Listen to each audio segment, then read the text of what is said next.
કર્મના ફળનો ત્યાગ. તો આ શરીર રહ્યું ને આપણું, એની અંદર આમ જો ને તો 10 દરવાજા છે.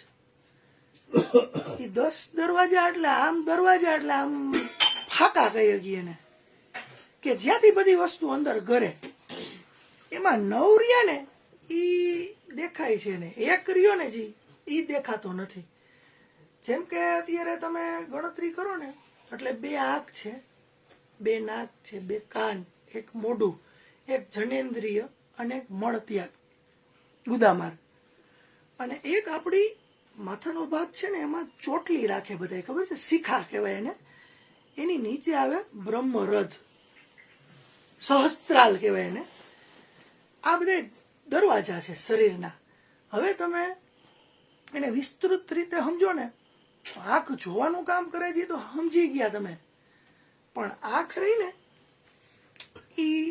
ઈ રોશની એટલે કે પ્રકાશ સાથે જોડાણ છે તમારું જોડાણ એની હારે છે. આ મોઢું જેવું કહે ને તો એનું જોડાણ રહ્યું ને રસ ભેગું છે, સ્વાદ ભેગું છે. કાન રહ્યું ને એનું જોડાણ રહ્યું ને તો કે અવાજ હારે છે. એવી રીતના શરીરના બધાય ફાકા રહ્યા ને ક્યાંક જોડાણા છે. હવે જોડાણા છે ને એટલે આમ જોઈ ને તો એ 9 દ્વાર રહ્યા ને એનેથી તમે બધું જાણ્યું, અને 9 થી જ તમે બજાર ભેગા જોઈન્ટ છો. આખી બજાર ભેગા તમે જોઈન્ટ જ એનાથી છો. એ જ તમારી દુકાન છે. આમ જોઈને તો એ જ તમારી દુકાન છે. ત્યાંથી જ તમે વેચાવ છો. તમે બજારની અંદર વેચાવ ને એ ત્યાંથી વેચાવ, અને કાંઈ વસ્તુની ખરીદી કરો ને એ તમે એનાથી જ કરો.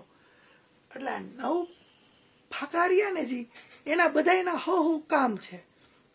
જેમ આંખનો ગુણ રહ્યો ને એ જોવાનો છે, મોઢાનો રહ્યો એ બોલવાનો છે, ખાવાનો છે, કાનનો સાંભળવાનો છે, એમ આ જી સહસ્ત્રાલ રહ્યું ને જી આપણું મુખ્ય દ્વાર, એ કનેક્શન છે.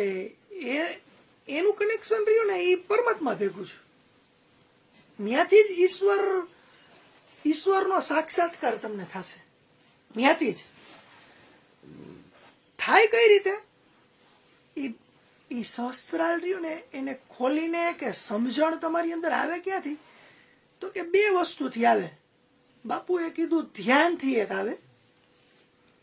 આ બાપુમાં સમજીને જો ને તો પ્રેમથી આવે. 2 રીતે તમને સાક્ષાત્કાર થાય પરમાત્માનો. અને એ તમારું રહ્યું ને જી સહસ્ત્રાલ, ઈ ખુલે ને જે